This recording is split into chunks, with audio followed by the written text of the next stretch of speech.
এবং সন্ধ্যায় tiffin, নাইটের night pen.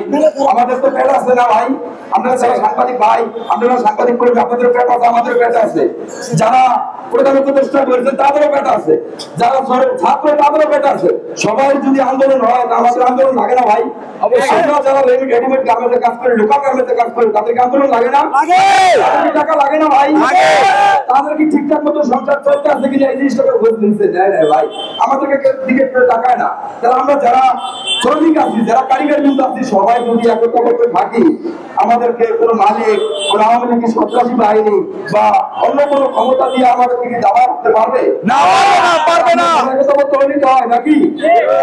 আমাদের যারা কারিগর কিন্তু আছেন ভাই, আপনারা একদিন কাজের জন্য আমাদের সাথে আসেন না আজকে, তাদেরকে আমি একটু জানাইতে চাই, যারা আমার কারিগর যারা উপস্থিত আছেন সবাই একটু তাদেরকে জানাই দেবেন যে আমাদের যখন ডাক আসবে শ্রমিক, মানে আমরা যারা সবাই শ্রমিক, আমাদের প্রাপ্য মজুরিটা আমরা যে পাই, এটার জন্য আমরা আন্দোলন করতে চাই। কিছু না, মালিক মাহাজন তারা আমার শত্রু না। রেমিটেন্স যোদ্ধাদের ঢাকায় বিশেষ ছাড়ে রেডি ফ্ল্যাট দিচ্ছে শতভাগ বিশ্বস্ত ও নির্ভরযোগ্য প্রতিষ্ঠান প্রবাসীর সিটি। সর্বপ্রতি 10 টাকা 5 টাকা যে মালের রেট আছে বাড়ায় যায়, এটা বেতনটা বাড়ায় যায় নাকি ভাই? এই বাচ্চা বলবেন কিশোর ছোট শ্রমিক, এদেরকে খাওয়াইতে আছে, নাইট করাইতে 3টা পর্যন্ত, কিন্তু ঠিক মতন প্রাপ্য মজুরি তাদেরকে দেয় না ভাই। আপনারা যদি একটু নজরে নেন, যারা সাংবাদিক ভাইরা আছেন একটু ছড়ায় দেন, আশা করি আমাদের জন্য আমরা উপকৃত হবো ইনশাআল্লাহ। আপনারা আমাদেরকে একটু নজর। মাসের শেষে আমাদের 7 তারিখের মধ্যে মজুরি পরিশোধ করতে হবে। এই দাবিটা কি ভাই আমাদের অন্যায্য? 2 নম্বর দাবি, আমাদের মজুরি 8 বছর থেকে বৃদ্ধি হয় না। 8 বছর আগে আমরা কাজ করছি, এই যে গায়ে আমার শার্টটা আছে, এই শার্টের মজুরি 22 থেকে 25 টাকা ভাই। তাহলে 22 টাকা 25 টাকা দিয়ে এখন যে বাজারের দ্রব্যমূল্যের দাম, আমরা কি চলতে পারি? আমরা এটাকে 35 টাকা দাবি করছি। আমরা কি বলছি 70 টাকা 100 টাকা দেন? আমরা চাইছি 10 থেকে 12 টাকা বৃদ্ধি। ভাই একটা শার্ট তৈরি করতে কতক্ষণ সময় লাগে? আমরা সারাদিনে 16 ঘন্টা 14 ঘন্টা 18 ঘন্টা ডিউটি করি। আমাদের কাজের কোনো নিয়ম শৃঙ্খলা নাই, আমাদের কারখানায় কোনো কর্ম পরিবেশ নাই। মনে করেন 12টা 2টা পর্যন্ত কাজ করি, রাত্রে টিফিন বিল দেয় না, আমাদের নিয়োগপত্র নাই, আমাদের পরিচয়পত্র নাই। এগুলো যদি আমরা মালিকের কাছে বলতে যাই, মালিক স্থানীয় লোকজন সন্ত্রাসী বাহিনী গুন্ডা বাহিনী দিয়ে হুমকি দেয়। এমনকি আমাদের থানায় অনেক ধরনের মিথ্যা অভিযোগ করে। আজকে 10 থেকে 15 জায়গায় পুলিশ দিয়ে আমাদেরকে হুমকি দিছে।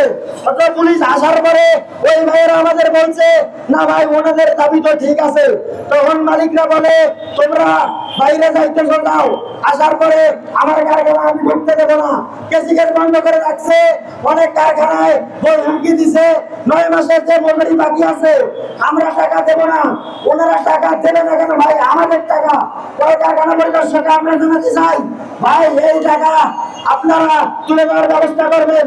যদি না করেন তাহলে আপনার এই ভবন আমরা পরবর্তীতে ঘেরাও করবো আবারও। এই বলে আমার বক্তব্য শেষ। মালিকরা টাকা চালে দিতেছে না আর কি, মানে কি বেচা কিনে নাই, এগুলো বলে বেচা কিনে নাই, ঈদের মধ্যে টাকা দেবে এগুলা কয় আর কি, আমাকে ধরে রাখে আর কি। টাকা চালে দিতেছে না, টাকা চালে কয় তুমি কাজ ছেড়ে যাও গা। টাকা দেওয়ার প্রক্রিয়াটা কিভাবে টাকা দেয়? প্রতি সপ্তাহে 2000 টাকা দেবে হাত খরচ, খাওয়া দাওয়ার লেগে হাত খরচ হয়ে গেলে। মেসে খাইতাম আগে 30 আগে খাইতাম 25 টাকা 30 টাকা বাটি, এখন 50 টাকা বাটি হয়ে গেছে। আমাকে মালের রেট বাড়ে নাই, মালের রেট আগে যেরকম আসলে এখন এইরকম আছে। আর বাকি টাকা কখন দেয়? বাকি টাকা একবার ঈদের মধ্যে দেয়। এক বছর বেতন কত? হ্যাঁ, আপনার বেতন কত? মাসিক বেতন কত? প্রোডাকশনের কাজ, প্রোডাকশনের কিভাবে টাকাটা কিভাবে দেয়? টাকাটা দেয় এভাবে, আমরা যখন একজন শ্রমিক এক কারখানা যাই, সপ্তাহে পকেট খরচের জন্য আমাদেরকে এক শ্রমিককে এক যেমন একজন শ্রমিকের সপ্তাহে পকেট খরচ থাকে 1500 টাকা, তারে 1500 টাকা দিবে। এইভাবে যে যেদিন ঢুকছে ওদিন থেকে আগামী এই সামনের ঈদ আসা পর্যন্ত এই 1000 অথবা 1500 টাকা করে দিয়ে যাবে।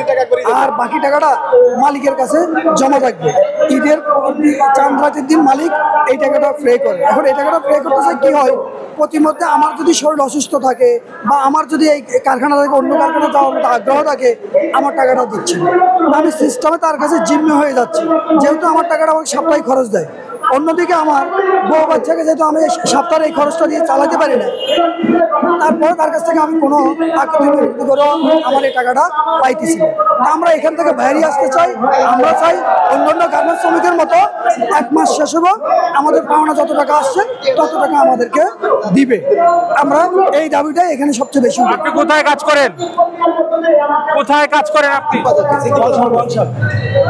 কোথায় কাজ করছেন?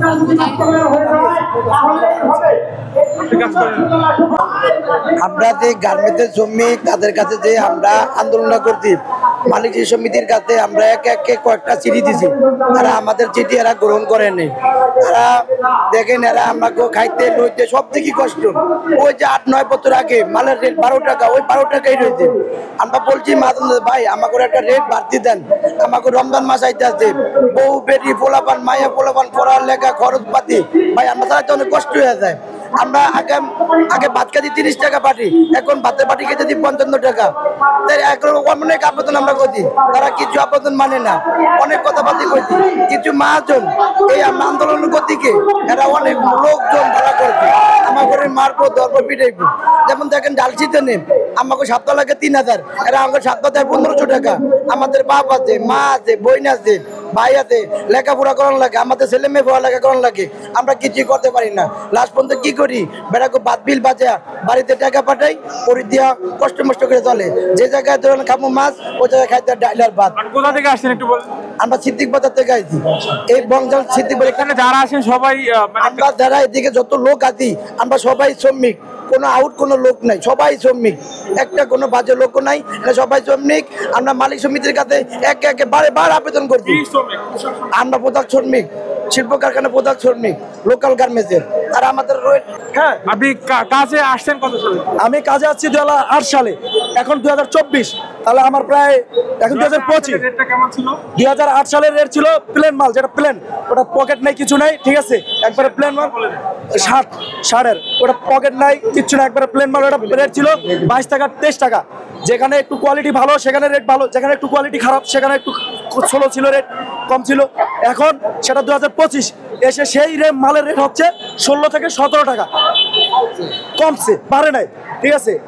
আর যখন আমরা আসছি তখন আমরা একবেলা ভাত খেয়েছি 14 টাকা 15 টাকা, আর এখন সে ভাত হচ্ছে একবেলা ভাতের দাম হচ্ছে 55 টাকা। তাই কি ভাতের দাম বেড়েছে, আমাদের কাজের দাম বাড়ে নাই, আমাদের দাম বাড়ে নাই। আমি যখন এসেছি তখন আমরা পরোটা খেয়েছি 2 টাকা করে, এখন একটা পরোটার দাম 10 টাকা, ঠিক আছে। সকালে নাস্তা খেতে গেলে নর্মালে যদি আমি নাস্তা করি আমার 50 থেকে 55 টাকা খরচ হয়, ঠিক আছে। তাই কাজে আমি যদি সকাল 9টা থেকে নর্মাল আমাদের 10টা পর্যন্ত ডিউটি করা লাগে, কাজে 9টা থেকে 10টা পর্যন্ত ডিউটি করার পরও আমি 700-800 টাকা কাজ করতে আমার কষ্ট হয়ে যায়। কষ্ট হয় এই বিধায় যে আমরা যে ন্যায্য, যে আমাদের যে ন্যায্য রেটটা আছে, মজুরিটা আছে, সেটা আমরা পাই না। না পাওয়ার কারণে আমরা 700 থেকে 800 টাকা কাজ করতে আমাদের জুলুম হয়ে যায়। তারপরে আসেন আমাদের যখন নাইট শুরু হয়, কাজের চাপ শুরু হয়, যখন সিজন আসে, ঈদে আসলে সব জায়গায় কাজ কামের চাপ থাকে, ঠিক আছে, যেটা আমাদের তখন আমাদের ডিউটিটা আরো বেড়ে, তখন রাত 10টা থেকে রাত 3টাও হয়ে যায়। কোনো জায়গায় 3:30 4টাও করে, 2টাও করে, ঠিক আছে। তখন আমি যখন এসেছি তখন আমি দেখেছি মালিকের পক্ষ থেকে, ঠিক আছে, 30 টাকা 25 টাকা একটা কারিগরের, যেটা আমরা প্রোডাকশনে কাজ করি তাদেরকে 25 থেকে 30 টাকা নাইট বিল দেওয়া হতো, ঠিক আছে, যেটাকে মনে করেন টিফিন বলা হয়, আমরা আমাদের লোকালের ভাষায় বলা হয় নাইট বিল, সেটা 30 টাকা দিত, ঠিক আছে। এখন যদি মালিকের সেটা বলে সেটা চলবে না, সেটা আমাদের পকেটের টাকা থেকে নাস্তা করতে হয় রাতে। যখন আপনি 10টা বাজে খাওয়া দাওয়া করবেন, যখন রাত 3টা পর্যন্ত কাজ করবেন, আপনার নর্মালি হালকা খিদা লাগবে, কিছু খাওয়ার প্রয়োজন থাকে, ঠিক আছে। এখন আপনাদের মূল দাবিগুলো কি? এখন আমাদের মূল দাবি এখানে লেখা আছে, ঠিক আছে, এমন সাপ্তাহিক মজুরি দেওয়ার নামে শ্রমিকদের পাওনা আটকিয়ে মালিকদের ইচ্ছা কাজ করানো, এই বেআইনি পদ্ধতি বাতিল করে 7 কর্মদিবসের মধ্যে মজুরি পরিশোধ করতে হবে। নারী শ্রমিকদের মজুরি বৈষম্য দূর করা, রাত্রিকালীন অতিরিক্ত কাজের জন্য টিফিন 60 ও নাইট অ্যাকাউন্ট 70 প্রদান করতে হবে। মালিক কর্তৃপক্ষ কারখানার বিশুদ্ধ খাবার পানি ব্যবস্থা করতে হবে। 4 8 ঘন্টা অতিরিক্ত কাজের দ্বিগুণ মজুরি প্রদান, 1 মাসের মজুরি সমপরিমাণ বছরে 2টি উৎসব বোনাস প্রদান সহ সব আইন বাস্তবায়ন করতে হবে। 5 শ্রমিক আইনের ধারা 5(6) অনুযায়ী প্রত্যেক শ্রমিককে অবিলম্বে নিয়োগপত্র, পরিচয়পত্র ও সার্ভিস সুযোগ প্রদান করতে হবে। 6 এই এলো কমিশন 87 ও 98 অনুযায়ী আবাদ ট্রেড ইউনিয়ন অধিকার নিশ্চিত করে লোকাল গার্মেন্টস শ্রমিক ট্রেড অধিকার প্রদান করতে হবে। আপনারা এই যে দাবিটা, এই দাবি নিয়ে এইখানে আসার কারণ কি? এখানে এসেছি, এখানে আমাদের কলকারখানা প্রতিষ্ঠানের পরিষদ অধিদপ্তর, ঠিক আছে, মহাদর্শক কার্যালয়, ঠিক আছে, আমাদের মালিক শ্রমিক যারা আছে তারা সবাই এখানে আসে, এখানের অন্তর্ভুক্ত। তাই কাজে আমাদের এখানে আসা জরুরি। যখন মালিক আমাদের ওখান থেকে হচ্ছে না, কারণ আমাদেরকে এই জায়গায় আসতে হবে, বাধ্য করছে মালিক, যার কারণে আমাদের এই জায়গায় আসা।